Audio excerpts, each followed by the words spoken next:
Hi guys, আমি আজকে একটা অদ্ভুত জিনিস নিয়ে কথা বলবো, যেটা আসলে ঢাকার মানুষ খুব একটা সচরাচর দেখে না। এই যে আমার হাতে দেখতেছেন, এটা কি জানেন? এটা হচ্ছে একটা তালের বিচি। একটা তালে মিনিমাম 3টা করে বিচি থাকে। এবার এই বিচিগুলো আমরা সাধারণত ঢাকার মানুষ কি করে, তালের রসটা নিয়ে এই বিচিগুলো ফেলে দেয়, কিন্তু আসলে এটা ফেলে দেওয়ার জিনিস না। এটার ভিতরে খুব মজার একটা খাবার আছে।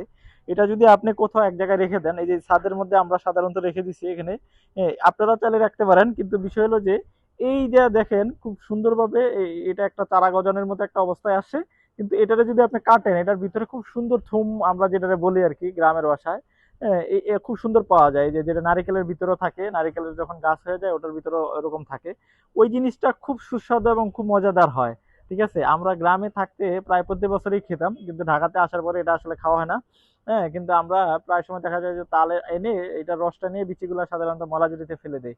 কিন্তু আপনারা চাইলেও এটা ছাদের এক কোনায় রেখে দিলে, এরকম হইলে তখন এটা কাটলে খুব সুন্দর করে খাওয়া যাবে। জিনিসটা খুব মজাদার হয়, সুস্বাদু হয়, আপনারা ট্রাই করে দেখতে পারেন।